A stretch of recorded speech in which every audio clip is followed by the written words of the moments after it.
Hello बच्चों, कैसे हैं आप सब। आई होप आपको हमारे लेक्चर्स पसंद आ रहे होंगे। हमारे चैनल को आप सब्सक्राइब कीजिए, लाइक कीजिए और जितना हो सके बच्चों शेयर कीजिए, क्योंकि अगर आपका प्यार हमको मिलेगा तभी हमको मोटिवेशन मिलेगा। ठीक है, ताकि हम और अच्छा आपको पढ़ा सकें। ठीक है, आपके नोट्स प्रॉपर बन रहे हैं। 11th क्लास का फर्स्ट चैप्टर हमने कंप्लीट कर लिया है। ओके, उसके क्वेश्चंस आप सॉल्व कीजिए। एक सेशन हम क्वेश्चंस का भी बना देंगे। ओके, तो आज जो है हम नई यूनिट स्टार्ट करने वाले हैं बेटा, यूनिट थर्ड। ठीक है, cell structure and function. Okay, तो 11th क्लास की यूनिट है यूनिट थर्ड है सेल स्ट्रक्चर एंड फंक्शन। ठीक है, और इस यूनिट में से भी बायोलॉजी नीट का बहुत सारा जो क्वेश्चंस है वो कवर होता है। लगभग 8 से 10 क्वेश्चन जो है इस यूनिट के अंदर से आते हैं। ठीक है, और इस यूनिट के अंदर 3 चैप्टर्स इंक्लूड कर रखे हैं एनसीईआरटी ने। जो हमारा चैप्टर नंबर 8 है वो है सेल, उसके बाद चैप्टर नंबर 9 है बायोमोलिक्यूल्स और चैप्टर नंबर 10 है सेल डिवीजन। ओके, तो आज जो है हम सेल वाला चैप्टर को यहाँ पढ़ेंगे। ठीक है, तो यूनिट स्टार्ट करने से पहले जैसा कि मैंने आपको पहले बताया हुआ है कि एक साइंटिस्ट का डिस्क्रिप्शन जो है आपकी एनसीईआरटी मेंशन करती है, और थर्ड यूनिट के अंदर जो साइंटिस्ट दे रखे हैं एनसीईआरटी ने उनका नाम है GN. Ramachandran. GM. Ramachandran. Okay, तो इनके बारे में थोड़ा हम जान लेते हैं। जी.एम. रामाचंद्रन ने जो कोलाजन प्रोटीन है, ठीक है, एनिमल बॉडी के अंदर सबसे ज्यादा मात्रा में पाया जाने वाला जो प्रोटीन है उसका ट्रिपल हेलिकल स्ट्रक्चर को डिस्कवर किया था। ठीक है, तो he discovered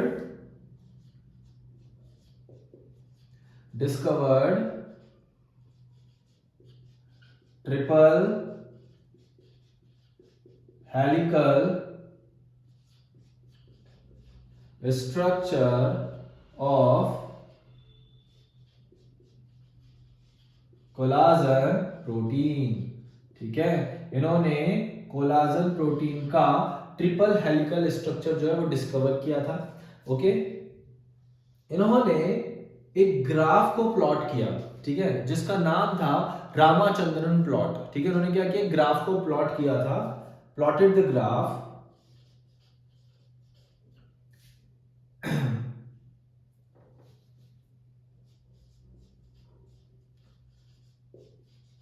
plotted the graph, और इस ग्राफ का नाम क्या था, रामाचंद्रन प्लॉट। रामाचंद्रन प्लॉट, और इस प्लॉट की सहायता से, ठीक है, इस प्लॉट की सहायता से उन्होंने प्रोटीन का कॉन्फॉर्मेशन जो है, ठीक है, उसको एनालिसिस किया। ठीक है, तो हम यहां पे लिख सकते हैं एनालिसिस द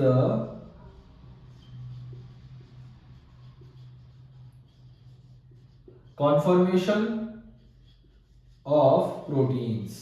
तो प्रोटीन के कॉन्फॉर्मेशन को उन्होंने क्या किया, विश्लेषण किया, विश्लेषित किया।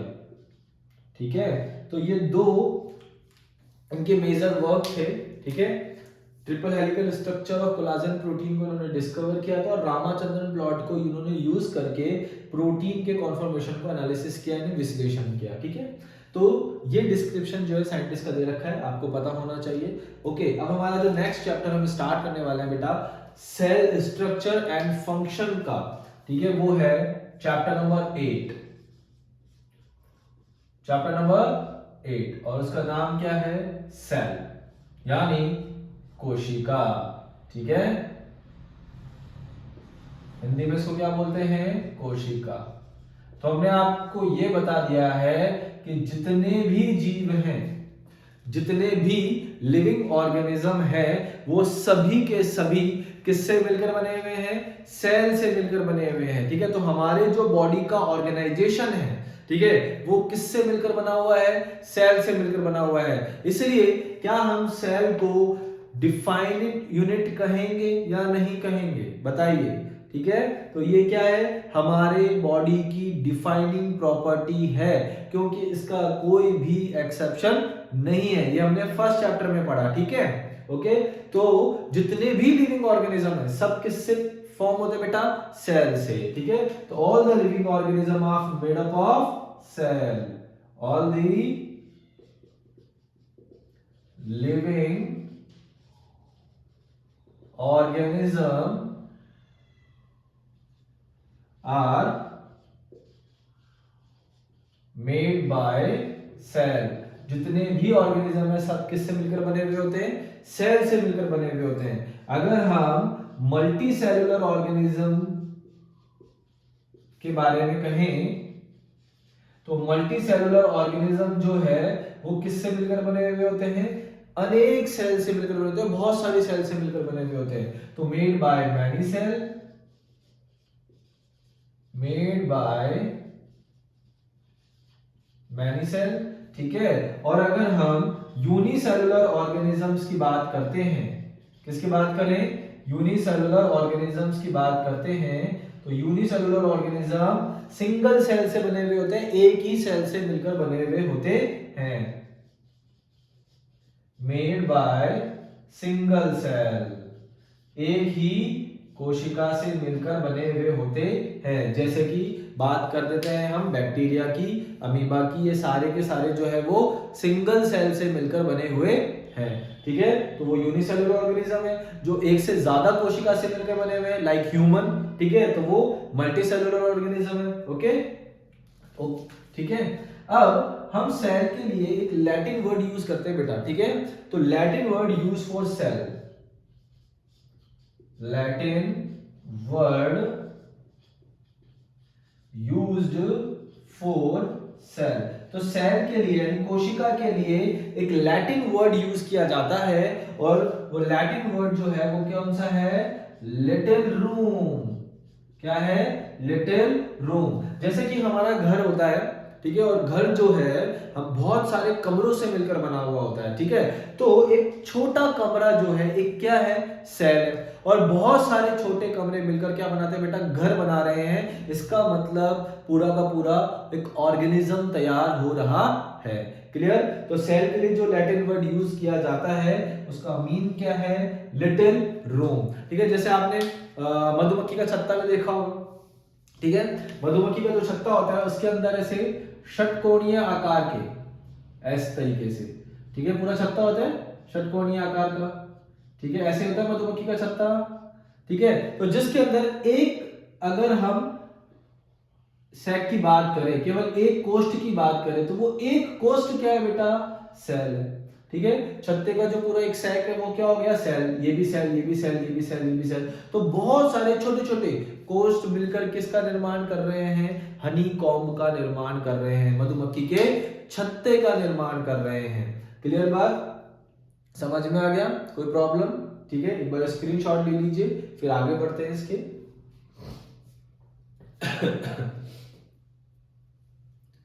ओके, ठीक है, नेक्स्ट।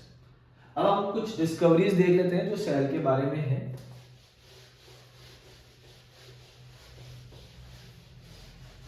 तो आप सबको पता है, आप छोटी छोटी क्लासेस से पढ़ते आ रहे हैं, सेल की खोज किसने करी थी, बताइए। डिस्कवरी की अगर हम बात कर रहे हैं तो सबसे पहले, और ये सभी को पता होना चाहिए आई थिंक, ठीक है, डिस्कवरी ऑफ सेल। सेल को डिस्कवर किसने किया था, सेल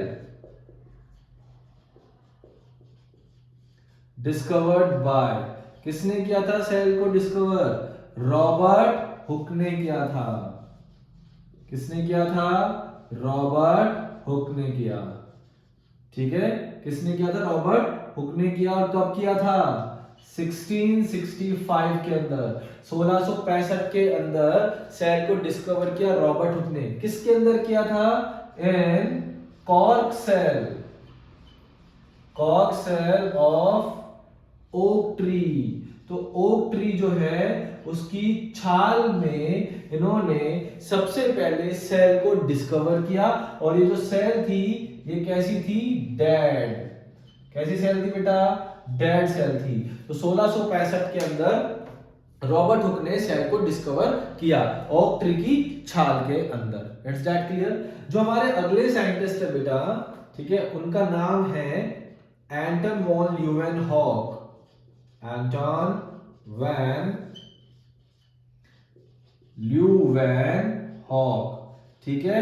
इन्होंने 1676 में, ठीक है, 1676 में इन्होंने सबसे पहले जीवित कोशिकाओं को डिस्कवर किया। रॉबर्ट हुक ने तो किसको किया था भाई, डेड सेल को डिस्कवर किया था, ठीक है। और एंटनी वॉन ल्यूवेन उन्होंने 1676 में लिविंग सेल को डिस्कवर किया। तो इन्होंने, हम लिख सकते हैं discovered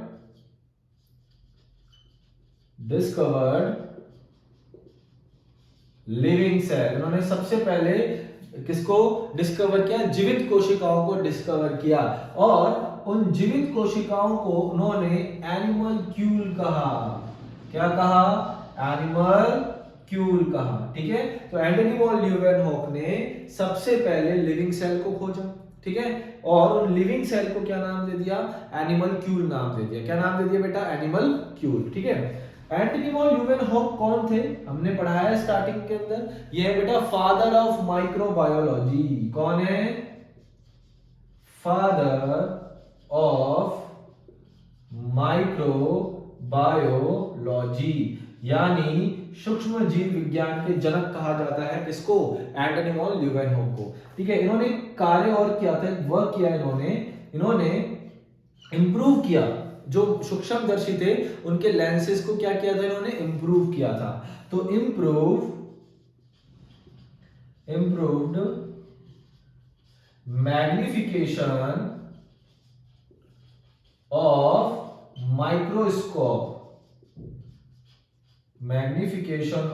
microscope by polishing lenses. इन्होंने माइक्रोस्कोप के जो लेंस होते हैं उनको पॉलिश किया और उसके मैग्निफिकेशन को, ठीक है, मैग्निफिकेशन किस तरीके से उसको मैग्नीफाई किया जाता है, ठीक है, ताकि जूम किया जाता है, ठीक है ना। तो उसको मैग्नीफाई किया, मैग्निफिकेशन को क्या कर दिया उन्होंने, इंप्रूव कर दिया, ठीक है। तो सूक्ष्मदर्शी को इंप्रूव करने का काम किसने किया था, एंटनी वॉन ल्यूवेनहॉक ने किया था। It's that clear. अब हमारे जो अगले साइंटिस्ट हैं उनका नाम है रॉबर्ट ब्राउन। इसके बारे में आपने सुन रखा होगा, Robert brown, okay. Robert brown ने 1831 में किसको डिस्कवर किया था बेटा, न्यूक्लियस को, यानी केंद्रक को डिस्कवर किया, ठीक है, डिस्कवर न्यूक्लियस। और न्यूक्लियस को हम क्या बोलेंगे, केंद्रक। इट्स दैट क्लियर बच्चों। तो केंद्रक की जो खोज है वो किसने करी थी, रॉबर्ट ब्राउन ने करी थी, ठीक है। सबसे पहले जीवित कोशिकाओं को किसने खोजा था, एंटनी वॉन ल्यूवेनहॉक ने खोजा था, और उसको क्या नाम दिया था, एनिमल क्यूल नाम दिया था, ठीक है। सबसे पहले कोशिका की खोज किसने करी थी, रॉबर्ट हुक ने की थी, ठीक है, 1665 के अंदर कॉक सेल के अंदर, ठीक है। स्क्रीनशॉट लीजिए बेटा इसका।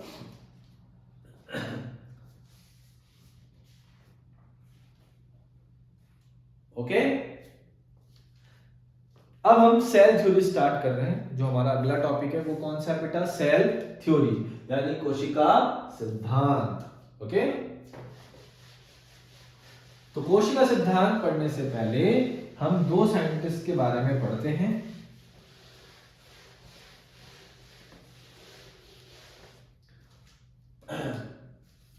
तो सबसे पहले जो साइंटिस्ट है हमारे, सेल थ्योरी हेडिंग डाल देते हैं अपन, सेल थ्योरी, ओके। और जो हमारे अगले मतलब दो साइंटिस्ट है, एक का नाम तो बेटा क्या है, श्लाइडन, एक का नाम क्या है, श्लाइडन, ठीक है। श्लाइडन जो थे बेटा, ठीक है, वो थे बॉटनिस्ट। श्लाइडन कौन थे, बॉटनिस्ट थे, ठीक है, यानी वनस्पति विज्ञ। ये वनस्पति यानी पादपों का अध्ययन करते थे, ठीक है। और ये कहां के थे, ये थे जर्मनी के। कहां के थे बेटा, जर्मनी के थे, ठीक है। तो स्लाइडन जो थे वो एक बॉटनिस्ट थे जर्मनी के, यानी जर्मन बॉटनिस्ट थे, यानी पादपों का अध्ययन करते थे, ठीक है। और जो हमारे जो दूसरे साइंटिस्ट हैं उनका नाम है श्वान। उनका नाम क्या है? श्वान। अगर हम श्वान की बात करें तो श्वान जो थे वो जूलॉजिस्ट थे। कौन थे? जूलॉजिस्ट। और ये थे बेटा ब्रिटिश के, ठीक है। तो ये ब्रिटिश जूलॉजिस्ट थे, यानी ये किसका अध्ययन करते थे? जंतुओं के का। और जर्मनी के थे बॉटनिस्ट, ये किसका अध्ययन करते थे? पादप कोशिकाओं का, ठीक है। तो श्लाइडर ने बहुत सारे पादप कोशिकाओं का अध्ययन किया, ठीक है। Examine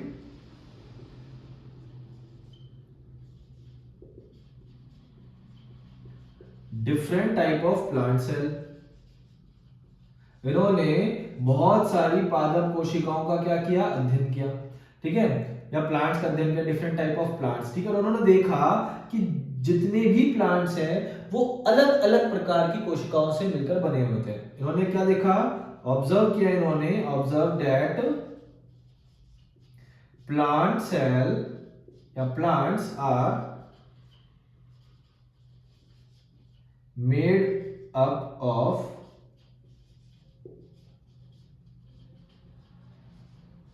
different type of cell. इन्होंने क्या बोला कि जितने भी पादप हैं वो सभी अलग अलग प्रकार की कोशिकाओं से मिलकर बने होते हैं। क्योंकि ये क्या थे भाई? जर्मनी के बॉटनिस्ट थे। तो इन्होंने ये किसका अध्ययन करेंगे? मेनली प्लांट्स का अध्ययन करेंगे। और जब इन्होंने प्लांट्स का अध्ययन किया तो इन्होंने एक चीज ऑब्जर्व की कि जितने भी प्लांट्स हैं वो अलग अलग प्रकार की कोशिकाओं से मिलकर क्या है? बने हैं, ठीक है। अब श्वान जो थे वो हमारे को कौन से जूलॉजिस्ट कहा गए थे? ब्रिटिश के। तो उन्होंने किसका अध्ययन किया? एनिमल का अध्ययन किया, ठीक है। तो इन्होंने किसका अध्ययन किया था? एनिमल्स का। एग्जामिन एनिमल्स, ठीक है। और इन्होंने क्या अध्ययन किया? इन्होंने देखा कि एनिमल जो सेल होती है एक लेयर के द्वारा कवर्ड होती है, ठीक है। किसके द्वारा कवर्ड होती है? लेयर के द्वारा, ठीक है। एनिमल सेल कवर्ड है लेयर, ठीक है। और आज जो है हम उस लेयर को किस नाम से जानते हैं? आज जो है हम उस लेयर को जानते हैं प्लाज्मा मेम्ब्रेन के नाम से। किस नाम से? प्लाज्मा मेम्ब्रेन के नाम से, यानी प्लाज्मा झिल्ली के नाम से उसे हम जानते हैं। तो इन्होंने क्या देखा कि जो हमारी एनिमल सेल है वो एक लेयर के थ्रू क्या है? सराउंडेड है। और उसी लेयर को उन्होंने क्या नाम दिया? प्लाज्मा मेम्ब्रेन, ठीक है। आज के टाइम पर उसको हम किस नाम से जानते हैं? प्लाज्मा मेम्ब्रेन के नाम से जानते हैं। अब श्वान ने क्या किया? श्वान ने प्लांट सेल को भी ऑब्जर्व किया, ठीक है। श्वान ने क्या बोला कि हम एक बार प्लांट सेल को भी ऑब्जर्व करके देख लेते हैं कि पता नहीं उसमें कुछ अलग हो, या फिर हो सकता है कि एनिमल जैसा भी हो, ठीक है। तो उन्होंने जब प्लांट सेल को ऑब्जर्व किया तो उन्होंने देखा कि प्लांट सेल में प्लाज्मा मेम्ब्रेन के अलावा, प्लांट सेल में प्लाज्मा मेम्ब्रेन के अलावा एक और एक्स्ट्रा लेयर प्रेजेंट होती है। तो प्लाज्मा मेम्ब्रेन के अलावा एक और एक्स्ट्रा मेम्ब्रेन प्रेजेंट होती है, जो कहां पर होती है? Outside of the plasma membrane, plasma membrane के बाहर। और उसको हम क्या बोलते हैं? सेल वॉल, यानी कोशिका भित्ति। तो जब उन्होंने एनिमल सेल को ऑब्जर्व किया तो उन्होंने देखा कि एक ही लेयर प्रेजेंट होती है, जिसको हमने क्या बोला? Plasma membrane. और जब उन्होंने प्लांट सेल को ऑब्जर्व किया तो उसके बाहर एक एक्स्ट्रा लेयर और थी, ठीक है, जिसको क्या नाम से जाना जाता है? सेल वॉल के नाम से जाना जाता है। क्लियर बात? तो हमारे जो स्लाइडन थे और जो श्वान थे, इन दोनों ने मिलकर सेल थ्योरी को फॉर्मुलेटेड किया, ठीक है। तो स्लाइडन एंड श्वान together formulated cell theory.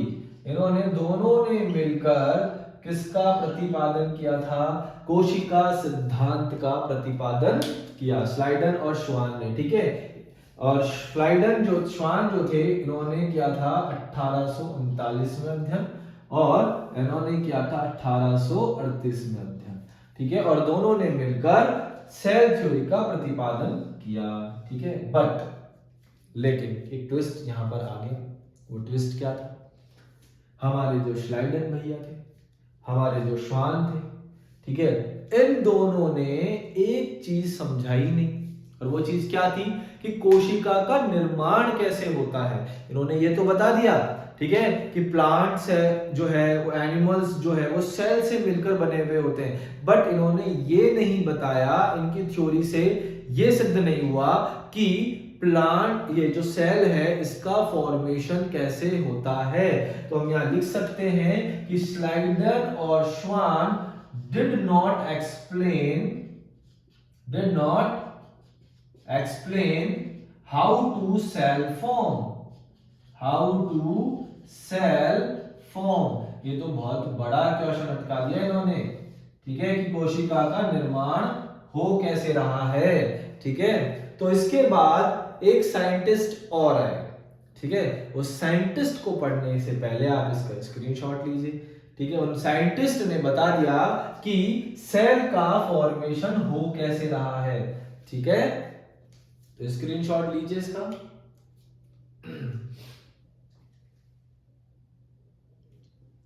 Okay, चलो। तो उनके बारे में भी जान लेते हैं कि भाई उन्होंने ऐसा क्या बताया कि स्लाइडन और श्वान के क्वेश्चन का आंसर मिल गया। ओके, तो उन साइंटिस्ट का जो नाम था वो था रुडोल्फ विर्चो।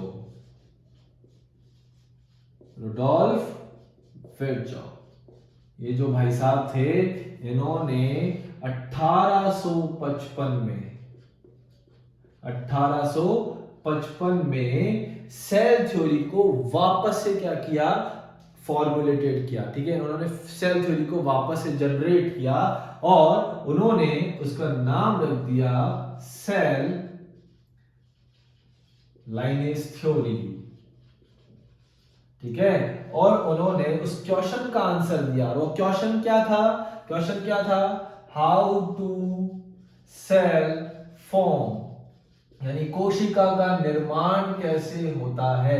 और हमारे डोल्फ भाई साहब ने क्या कहा कि सेल का जो निर्माण होता है वो पुरानी कोशिकाओं से होता है, ठीक है। जो पूर्व में स्थित कोशिकाएं हैं वो विभाजित होकर नई सेल का फॉर्मेशन करती है। तो रुडोल्फ विर्चो ने क्या बोला कि सेल डिवाइड, कि सेल जो होती है वो डिवाइड करती है and new sales arises from pre-existing cell, ठीक है।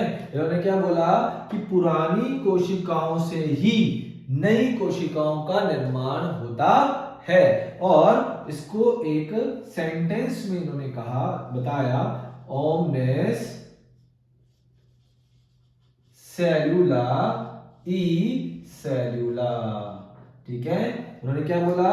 ओमनिस सेलुला ई सेलुला। और ओमनिस सेलुला ई सेलुला का मतलब क्या होता है कि new cells arise from pre existing cell, नई कोशिकाओं का निर्माण पूर्व स्थित कोशिकाओं से होता है। और उन्होंने हाउ टू सेल फॉर्म का आंसर अपने नई थ्योरी से दे दिया जिसका नाम था cell lineage theory. It's that clear? Any problem? तो रुडोल्फ विर्चो ने 1855 में बताया कि नई कोशिकाओं का निर्माण जो है वो पूर्व स्थित कोशिकाओं से होता है। क्या है सेल थ्योरी, ठीक है। क्या क्या पोस्टुलेटेड है सेल थ्योरी के? तो सेल थ्योरी के हम पोस्टुलेटेड पढ़ लेते हैं कि कौन कौन से पोस्टुलेटेड है सेल थ्योरी के। तो फर्स्ट जो पोस्टुलेटेड है सेल थ्योरी का वो क्या है कि all the living organism are made up of cell. जितने भी लिविंग ऑर्गेनिज्म है सब के सब किससे मिलकर बने हुए हैं? सेल से मिलकर बने हुए हैं, ठीक है। All the living organisms are made by cell, ठीक है। सभी के सभी ऑर्गेनिज्म किससे मिलकर बने हुए, सेल से मिलकर बने हुए हैं। ठीक है, दूसरी चीज उन्होंने क्या बोला कि cell is a fundamental structural and functional unit of living body, यानी जीवित शरीर की आधारभूत संरचनात्मक और क्रियात्मक इकाई क्या है बेटा, सेल है। तो सेल क्या है, संरचनात्मक और क्रियात्मक इकाई, यानी हमारी बॉडी की संरचना बनाने में किसका योगदान है, सेल का। और हमारी बॉडी में जितने भी फंक्शन परफॉर्म होते हैं वो कहां होते हैं, इनसाइड द सेल। इसलिए क्या कहा जाता है कि सेल जो है संरचनात्मक और क्रियात्मक इकाई होता है। और जो तीसरा पोस्टुलेटेड था इसका वो क्या था कि new cells arise from pre existing cell. New cells are arises from pre existing cell. नई कोशिकाओं का जो निर्माण है वो किससे होता है, पुरानी कोशिकाओं से होता है। इट्स दैट क्लियर, यहां तक समझ में आया? ओके, तो ये थे सेल थ्योरी के पोस्टुलेटेड। ओके ओके, अब सेल थ्योरी का एक एक्सेप्शन भी पढ़ते हैं कि सेल थ्योरी का क्या एक्सेप्शन हो सकता है क्या। तो सेल थ्योरी का एक एक्सेप्शन है, एक्सेप्शन यानी अपवाद। क्या है सेल थ्योरी का एक्सेप्शन, सेल थ्योरी का एक्सेप्शन है वायरस। क्या है, वायरस।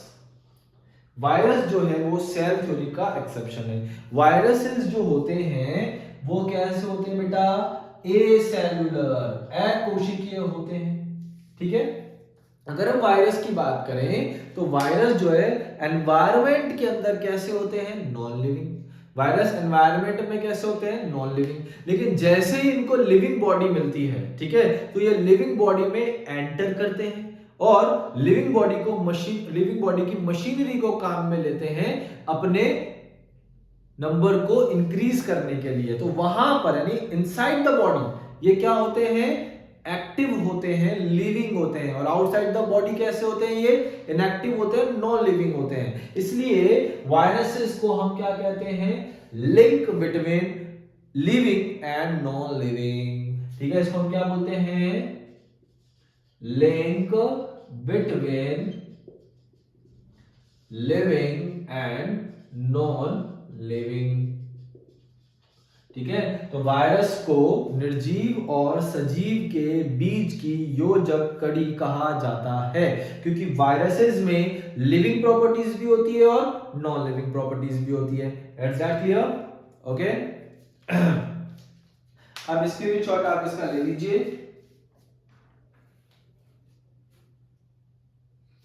फिर हम आगे पढ़ते हैं। तो आज थोड़ा हम बेसिक पढ़ लेते हैं, ठीक है, और फिर कल से हम सेल ऑर्गेनेलिज्म वगैरह स्टार्ट करेंगे। Structure of plant cell, structure of bacterial cell, structure of animal cell, इनके सुंदर सुंदर डायग्राम बनाएंगे और उनको एक्सप्लेन करेंगे। ओके, तो अब हम हमारा जो नेक्स्ट टॉपिक है वो है सेल साइज। सेल साइज की आकार की बात कर रहे हैं हम कोशिका के, ठीक है। तो इसके अंदर सबसे पहले हम लेते हैं माइकोप्लाज्मा। माइकोप्लाज्मा, ठीक है, और माइकोप्लाज्मा को PPLO भी कहा जाता है, ठीक है। PPLO की फुल फॉर्म क्या होती है, प्लूरो न्यूमोनिया लाइक ऑर्गेनिज्म। इसकी फुल फॉर्म क्या होती है, प्लूरो न्यूमोनिया लाइक ऑर्गेनिज्म, ठीक है। और प्लूरो न्यूमोनिया लाइक ऑर्गेनिज्म को ही कहा जाता है माइकोप्लाज्मा। और अगर हम इसकी साइज देखें तो इसकी साइज होती है 0.3 μm इन लेंथ।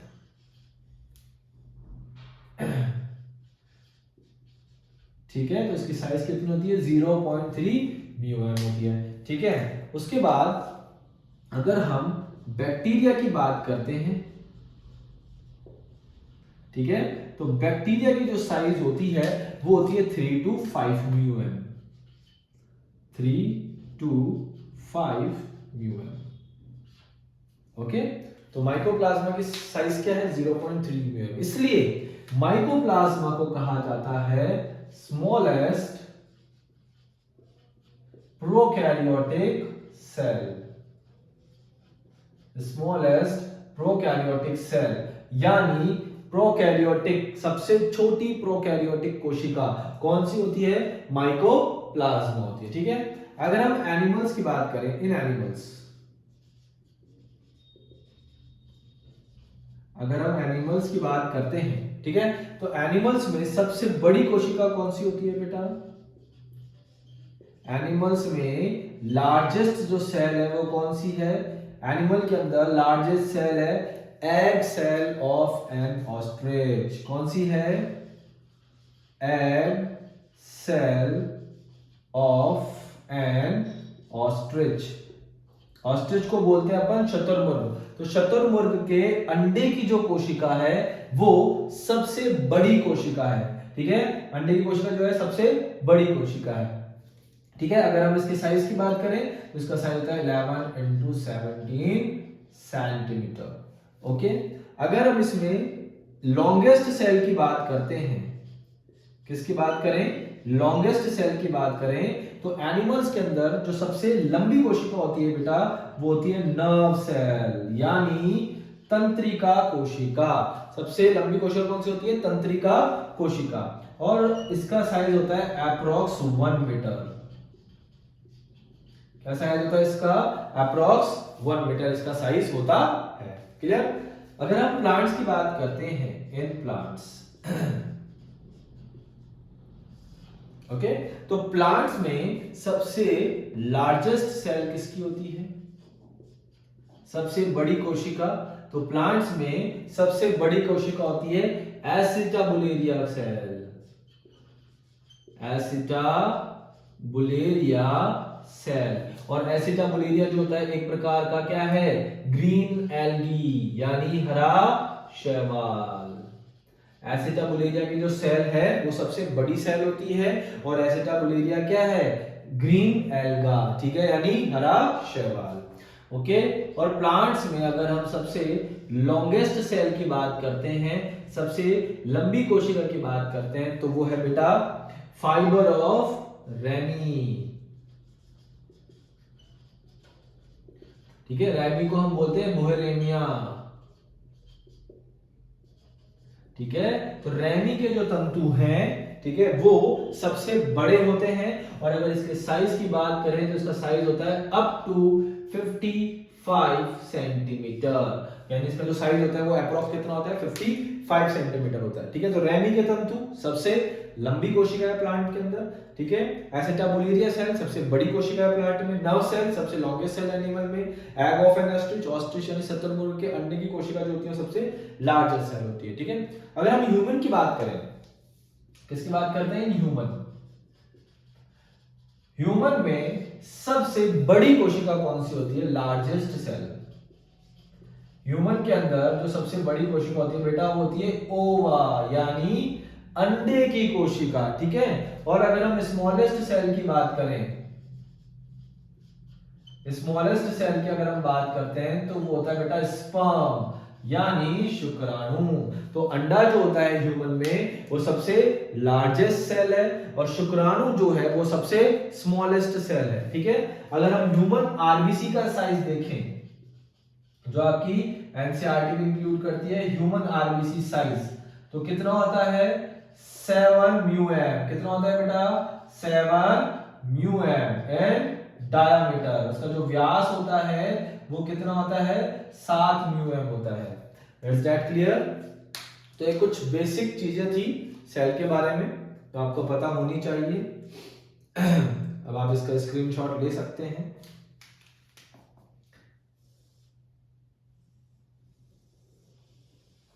ओके, इसके बाद हम पढ़ते हैं सेल शेप। एक बार स्क्रीनशॉट ले लीजिए।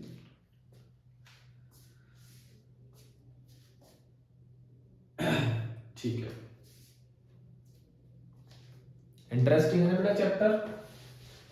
आप जो है कमेंट बॉक्स के अंदर कमेंट कीजिए कि आपको कौन सा टॉपिक समझ नहीं आया है, उसको रिपीट कर देंगे। ठीक है, और अगर आपको समझ आया है तो आप लाइक कीजिए, शेयर कीजिए एंड सब्सक्राइब कीजिए। ओके, कोई भी प्रॉब्लम है तो आप कमेंट सेक्शन के अंदर हमको लिख के बता सकते हैं। सेल शेप, ठीक है, तो अगर हम सेल शेप में आरबीसी की बात करें कि आरबीसी का आकार कैसा होता है, ठीक है, रेड ब्लड कार्पसल्स। तो रेड ब्लड कार्पसल्स का जो आकार होता है वो कैसा होता है बेटा, राउंड यानी गोल एंड बाई कॉनकेव। ठीक है, कैसा होता है इसका आकार, गोल और बाई कॉनकेव होता है। यानी आरबीसी जो होती है हमारी वो इस तरीके से होती है बेटा, राउंड एंड बाई कॉनकेव, ऐसे। क्लियर, आरबीसी का जो आकार होता है वो इस तरीके से कुछ होता है। अगर हम डब्ल्यूबीसी की बात करें तो डब्ल्यूबीसी यानी व्हाइट ब्लड कार्पसल्स, इसका आकार निश्चित नहीं होता है। ठीक है, किसी निश्चित आकार की नहीं होती है, इसलिए हम इसको बोल देते हैं अमीबॉइड शेप। ठीक है, इसका जो आकार होता है वो कैसा होता है बेटा, अमीबॉइड शेप का होता है। अमीबा का आकार भी निश्चित नहीं होता है, उसी तरीके से डब्ल्यूबीसी का आकार भी निश्चित नहीं होता है। उसके बाद अगर हम बात करें एपिथेलियल सेल की, एपिथेलियल सेल, एपिथेलियल सेल को हम बोलते हैं उपकला कोशिका। क्या बोलेंगे इसको हिंदी के अंदर, उपकला कोशिका। और उपकला कोशिका जो होती है वो होती है बेटा लॉन्ग एंड नैरो, लंबी व सकरी, लॉन्ग एंड नैरो, लंबी और सकरी। ठीक है, अगर हम बात करते हैं ट्रैकेट्स की, किसकी बात करें, ट्रैकेट की अगर हम बात करते हैं, ट्रैकेट को हम बोलते हैं बेटा वाहिकाएं। क्या बोलते हैं, वाहिकाएं। तो ट्रैकेट की बात करें तो ट्रैकेट्स जो होती है वो कैसी होती है, एलोंगेटेड। कैसी होती है ट्रैकेट, एलोंगेटेड होती है, दीर्घित होती है। ठीक है, अगर हम नर्व सेल की बात करते हैं यानी तंत्रिका कोशिका की बात करते हैं तो तंत्रिका कोशिका कैसी होती है, ब्रांच्ड एंड लॉन्ग, ब्रांच्ड यानी शाखित एंड लॉन्ग यानी लंबी होती है। ठीक है, और अगर हम मीजोफिल सेल की बात करते हैं,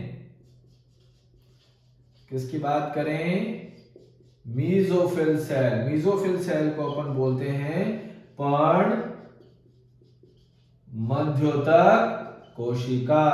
अगर हम मीजोफिल सेल की बात करते हैं तो मीजोफिल सेल कैसी होती है बेटा, राउंड। कैसी होती है, राउंड होती है। It's that clear. ओके, तो आरबीसी जो है उसका आकार है राउंड एंड बाइकॉनकेव, डब्ल्यूबीसी का आकार है amoeboid, epithelial cell long and narrow, tracheid जो होती है वो कैसी होती है, इलोंगेटेड, नर्व सेल जो होती है ब्रांच एंड लॉन्ग होती है, मेसोफिल सेल जो होती है वो कैसी होती है बेटा, राउंड होती है। It's that clear. ओके, तो आज जो है इसका स्क्रीनशॉट ले लीजिए। आज जो है हम यहीं पे इस टॉपिक को क्लोज करते हैं और कल की क्लास के अंदर हम लोग पढ़ेंगे स्ट्रक्चर ऑफ सेल्स। ठीक है, plant cell, animal cell, bacterial cell का structure. Okay, thank you so much.